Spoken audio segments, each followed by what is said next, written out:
Su Majestad Carlos Alonso nos recomienda que aclaremos el hecho de que el expresidente Fernández asistió a la funeraria a darle el pésame a los familiares de Machi Constant. Y realmente muchas personas no conocen lo que son relaciones primarias y lo que es un pésame. Primero, Machi muere de 76 años. De esos 76 años, suponemos que sus 10 primeros años, sus 12 primeros años, fueron de niño, lo que significa comenzó política a los 16 años, lo que significa que tenía conciencia política durante 60 años. De esos 60 años, Machi trabajó con nosotros, con Síntesis, luego con Revista y Caña Brava, cerca de 40 años. Es decir, que la mayoría de la vida de Machi y nuestra la pasamos trabajando juntos, aproximadamente unos 36 o 37 años de 60. Bien, sobre todo los últimos. Pero antes de Machi trabajar con nosotros, fue político y fue profesor de un colegio que le dio cabida a muchísimos jóvenes de clase media baja en Villa Juana, el Colegio Cristóbal Colón de Luis Encarnación y de su familia. Machi Constant, Leonel Fernández, Andrés Terrero fueron en un momento alumnos y luego fueron profesores de ese colegio, lo que provocó una relación primaria entre Andrés Terrero, Machi Constant, Leonel Fernández y un grupo de personas que más adelante daremos los nombres para que se conozca. No tiene que ver con el Pacoredo. El Pacoredo fue otro tipo de relación política de Machi. Esas fueron las relaciones de tipo educacionales en el colegio. Él dio clase. Al morir Machi, logró con el presidente Fernández, su amigo, que le pusieran el nombre a un colegio que está en la San Martín, al lado de Radio Televisión Dominicana, donde estuvo la casa de J. Arismendi Trujillo Petán. Hay un colegio que se llama Luis Encarnación, que Machi, en sus relaciones con Leonel Fernández, logró que le pusieran el nombre a ese colegio. Resulta que siempre mantuvieron buenas relaciones. Y aunque él no le otorgó cargos, porque lo único que Leonel le mantuvo fue el cargo de embajador ante las Naciones Unidas, que no era el titular, era el segundo. Alterno. El alterno. Cuando ganó en el año 1996. Es decir, que Leonel Fernández y Machi Constant siempre fueron amigos. Lo normal es que Leonel, que es un caballero, pues fue a darle el pésame a los familiares de Machi Constant. Como es natural, el equipo de la revista estábamos presentes y nosotros no somos enemigos de Leonel Fernández. Nosotros tenemos posiciones diferentes a Leonel Fernández, pero la gente no entiende esa situación. Y Leonel Fernández, muy atento, fue y nos saludó en la funeraria. Es decir, que ahí no se hizo un pacto, no se hizo un pacto político, ahí se fue a dar un pésame. Y la gente empieza, un pésame, lo siento mucho, yo sé que para ustedes era un hermano, igual que para mí, pero en otra época. Y esas cosas que se dicen siempre de los muertos y sus relacionados. Sí. Eso es lo que mi querido amigo, el profesor Carlos Alonso, quería que aclaráramos, porque las personas ahorita ven una fotografía de Leonel y de nosotros dándonos un abrazo, un saludo, y piensan, se acabó el problema, hicieron un pacto. Se está reinventando. Un pésame, y los pésames son con abrazos. Sí, y dicen, se está reinventando. Exacto, reinventando. Bien, queríamos decir eso, ¿verdad? Que espero que la gente entienda que unas cosas son diferencias políticas y las otras cosas son aliados. Sí, claro. Bien. Nosotros quisiéramos a continuación decirles que en esta semana estuvo aquí Guido Gómez Mazara. Este es el comentario más importante que nosotros vamos a hacer para ustedes. Guido dijo, cuando nosotros le preguntamos, Guido, tú te has convertido en un procurador adjunto, tú te has convertido en un tamacún, tú te has convertido en un exterminator, ¿verdad?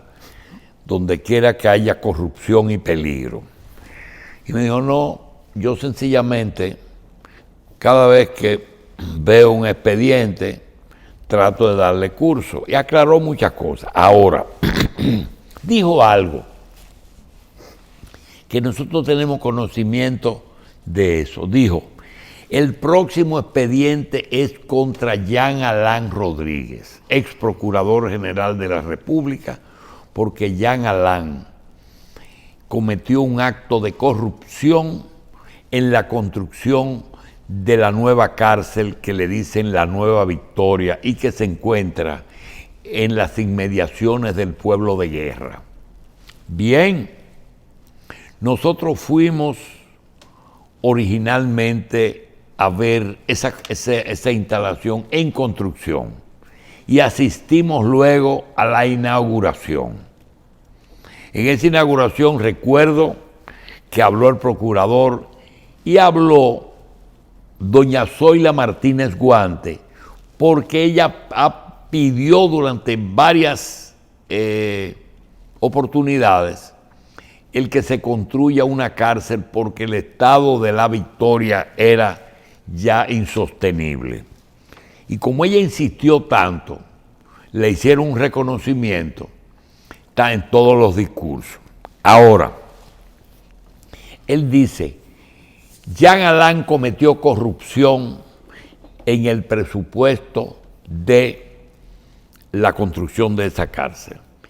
Y el gran problema es que tengo los datos de que fue en el movimiento de tierra de esa cárcel, en la construcción de esa cárcel durante se hizo el movimiento de tierra, en donde se cometió el gran acto de corrupción en que están envueltos más de 1.000 millones que no pueden explicar. Bien. Número uno, todo el mundo sabe que la gran brecha en construcción, que es muy difícil cuantificar, porque si a usted le dan un edificio para que lo valore, los expertos tasadores dicen, ese edificio cuesta tanto el metro de construcción. tiene tantos metros de altura, tantos metros de construcción, y te calculan al centavo el costo de una cosa. Hay gente experto y te dicen, hoy cuesta tanto, ayer costaba tanto, y anteayer y consiguen los precios que costaban los materiales en la época en que se hizo eso. Es decir, que es fácil. Donde está el problema es en que el movimiento de tierra para hacer los cimientos, conocido como la zapata, y la base de una construcción, es muy difícil de evaluar, porque medir la cantidad de metros que se utilizaron para extraer del subsuelo, solamente lo conocen los que lo hicieron. Y eso es lo que dice Guido Gómez, que es el lugar donde se cometió corrupción. Perfecto. ¿Qué datos tiene Guido que le otorgan el poder de conocer la profundidad, la condición, hasta el tipo de material? No es lo mismo sacar material de donde hay caliche, donde hay piedra o donde hay lodo, que donde hay arcilla expansiva. Pero no importa, que también se puede definir qué tipo de material. Ahora, ¿cuántos metros sacaron? Eso no lo sabe solamente el que lo sacó y el que lo pagó. Y no creo que él tenga ese dato. Pero le vamos a decir un secretito a Guido. El único elemento que tiene Guido y los que quieren llevar a la cárcel a Jean Alain, por el trato que le dio a Miriam Germán, el único elemento que tienen en su poder es la construcción de la cárcel. Tienen que hilar fino, porque esos datos tienen que sacarlos. Y la persona que movió esa tierra, la persona que movió la cantidad de camiones que se movieron, no la van a cuestionar. Yo no digo más nada. Quiero decir, no podrá Guido probar nada contra Jean Alain en la construcción de la cárcel, si solo se va a basar en lo que él dijo aquí, en el movimiento de tierra. Porque el que movió la tierra no fue Jean Alain. Y el que movió la tierra, él no va a cuestionarlo. No más respuestas, señor magistrado. Quería decir eso porque él estuvo muy firme. Y como nosotros no debatimos, sino que dejamos que todo el mundo diga lo que tiene que decir, en este programa y en otros le diremos a Guido Gómez que él no va a mover la justicia contra Jean Alain en el caso del movimiento de tierra de eso. Mire, doctor, usted lo ve como que a veces hay gente que cuando le va bien en un primer caso, vamos a decir, no tiene que ser injusticia ni nada, ¿cree que le va a seguir yendo igual en los otros? Bueno, el éxito da seguidilla. Hay un deseo de tener una el éxito da seguidilla. Y a veces como funciona. Los boxeadores que noquean uno y creen que van a seguir noqueando. No, igual que hay gente que son ganadores. Igual que el tipo que no pegan una, todos pierden. Pero, hablando de Guido de corrupción, se me ocurre decirte algo, que lo hemos hablado tú y yo aquí, pero no lo hemos hablado en una forma que quede claro algo. Y ustedes saben que la televisión tiene problemas, que alguien lo toma y lo edita. Sí. Y sí. Julito Jacín dijo tal vaina, cojan esto y te lo ponen en una No ponen el contexto completo. Exacto. Y mira qué pasa. No es un secreto, porque acaba un grupo de abogados de quejarse de que a veces las acusaciones y las pruebas que se llevan a los tribunales para acusar personas del gobierno pasado sobre corrupción, la hacen un grupo de personas que no son las indicadas. No la hace la procuradora Miriam Germán, no la hace Jenny Berenice y Camacho, que son los adjuntos, sino que aparece Guido Gómez acusando a Jean Alain y dentro de unos días aparece la acusación formal. Ahora mismo tuvieron que aclarar que las acusaciones contra Víctor Gómez no procedían de la Procuraduría. Son exclusivamente, pueden ser ciertas, pero quien las hace es Guido. Una acción que no es movida por el Ministerio Público, sino por una acción particular. Ahora, ¿qué pasa? Se la filtraron. Se la filtraron porque no es verdad que están sobreseídas, existen, pero ya se sabe que no son 100% originadas en la Procuraduría. Entonces, en la Procuraduría, y no quiero acusar a Miriam ni a Berenice, sino hay una forma de ejercicio del derecho y el ejercicio del Ministerio Público. Ojalá que Carlos, al que yo le llevo unos añitos, entienda que este problema, primero él como comunicador debe de entenderlo y guardarlo para cuando se vuelva a repetir. Él dice, mira, de eso habíamos hablado hace 52 años. Sí. Porque siempre ha ocurrido y siempre va a ocurrir. ¿De qué yo estoy hablando? Estoy hablando que originalmente los jueces lo nombraban el Senado, pero quien llevaba las propuestas eran los senadores de cada provincia.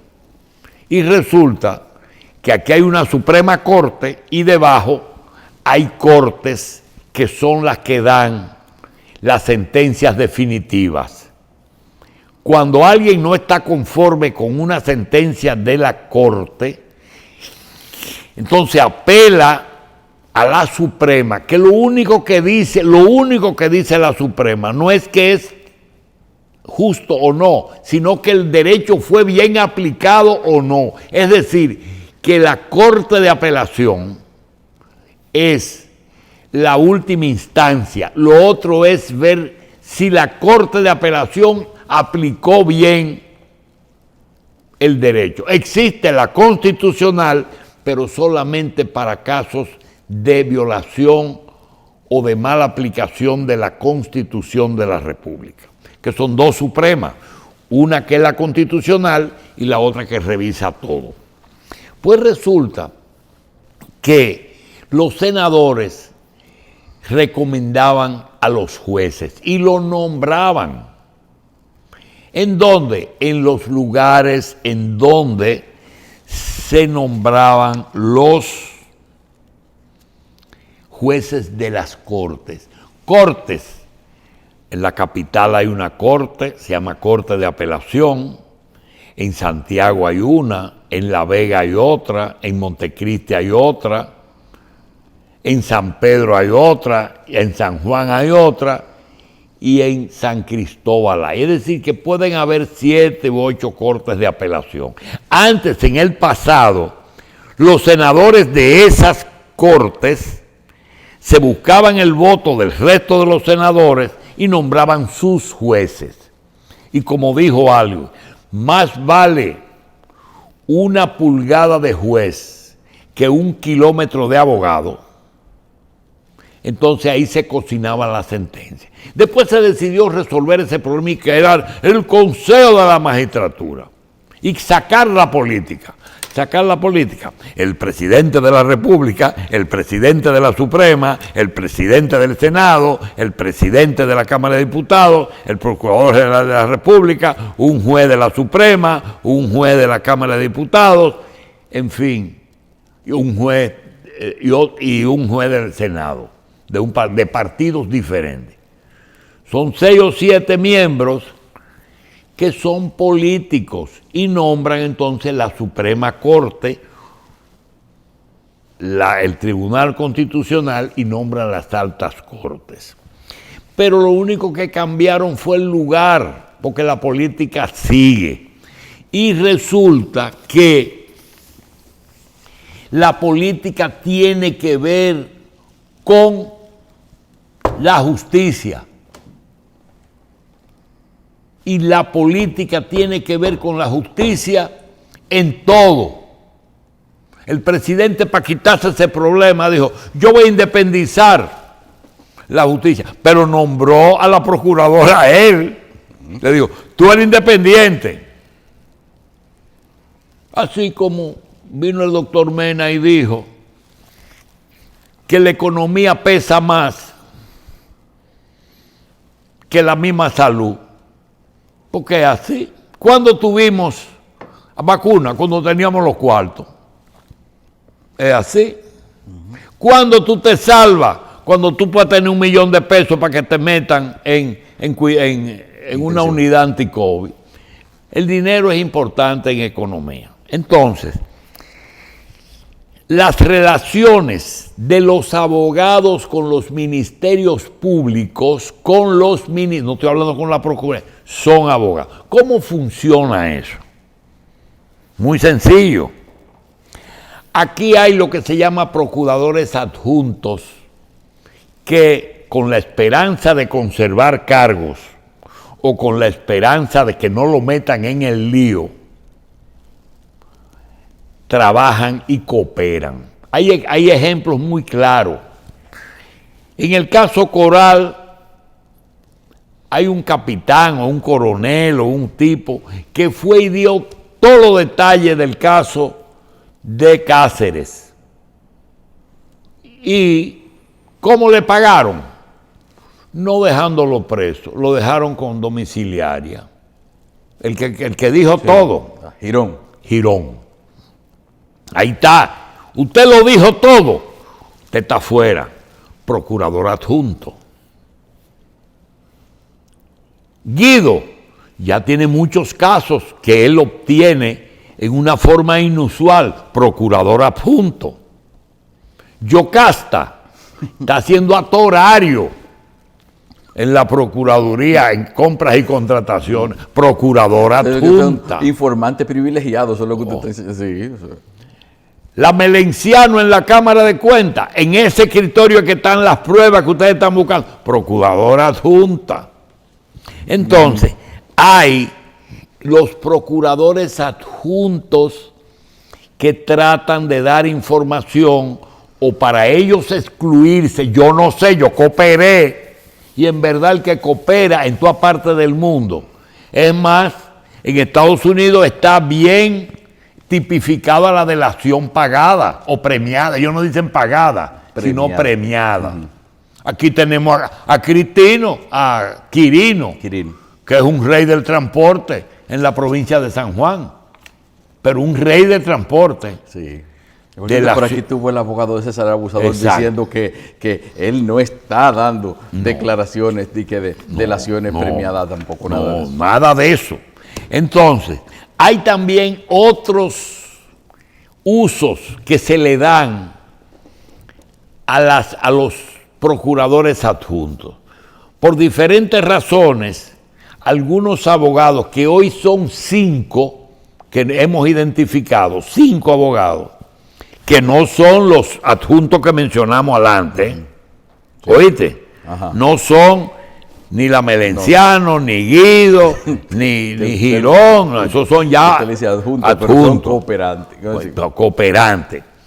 Hay los que tienen información que yo no sé cómo la consiguen, posiblemente sea por vías ilegales, en las que ellos cojan informaciones de teléfonos o compran información, lo que sea, pero lo utilizan para chantaje.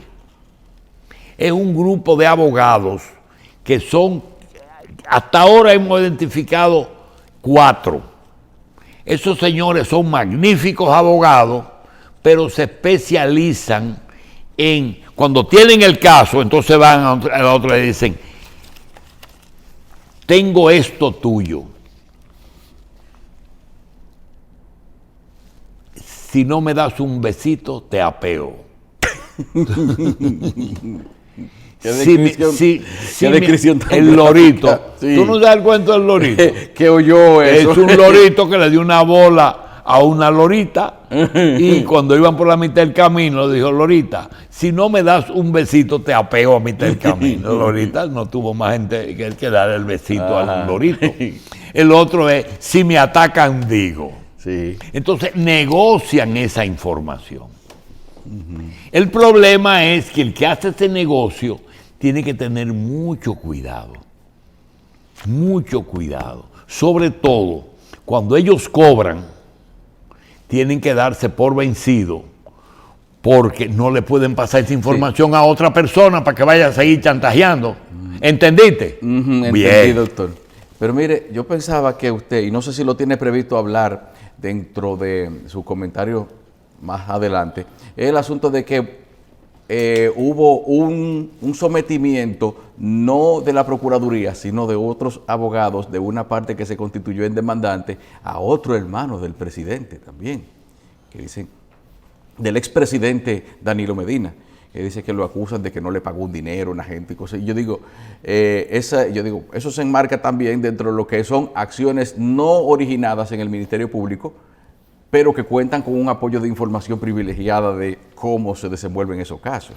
No quiero desviar las 3 causales del comentario, pero no lo podemos dejar en el aire. Esas son las cosas que tienen que ver con la política. El gobierno tiene un solo objeto, su principal norte ahora mismo. En el programa de gobierno del gobierno de Abinader está la persecución de la corrupción en el caso de Danilo y del PLD. Todo aquel que pueda cooperar soy bienvenido. Entonces, esa gente que acusa a ellos individuales, a otro hermano, y todo el que tenga, que averigüen si hay más hermanos, si el papá antes de morirse cometió algún acto, y que lleve eso que será premiado. Todo eso con respecto a lo que tú dices. Ahora, terminando el comentario, quiero decir que primero los adjuntos, segundo los chantajistas, y hay otro que es el que más pena me da, que por cierto no es muy común, pero es muy común, ¿tú sabes en qué? Okay. En los tribunales de la República. Y es la sociedad entre abogados y jueces, o abogados y procuradores.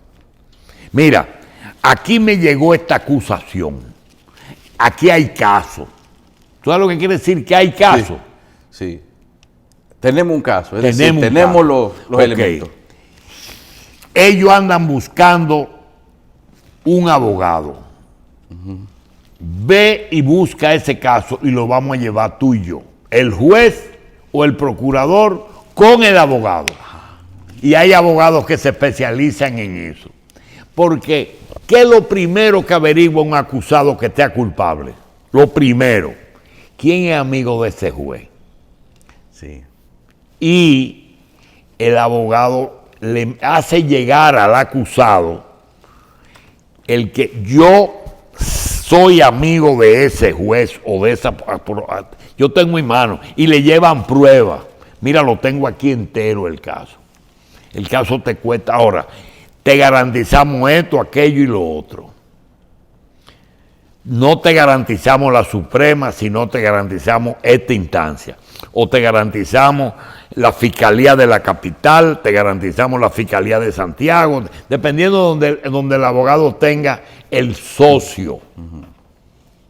Esas tres cosas se dan. No es la mayoría, pero tiene que ver con, y hay un problema serio. Desde cuando Subero asumió a la Suprema y desde que creo que Domínguez Brito o Radamés Jiménez fueron procuradores, ellos crearon una unidad como de...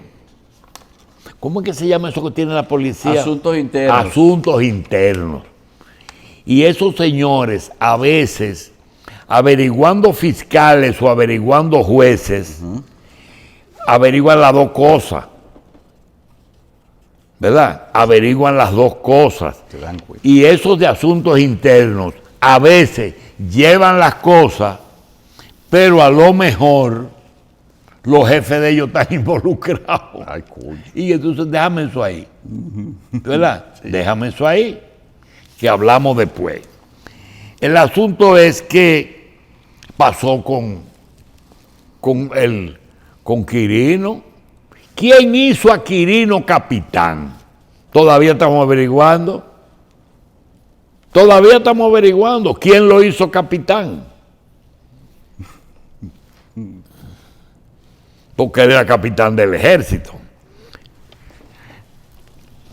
Y ahora mismo hay un general, mayor general, con uniforme preso, con su uniforme de mayor general. Sí. Entonces, socios, chantajistas y procuradores adjuntos.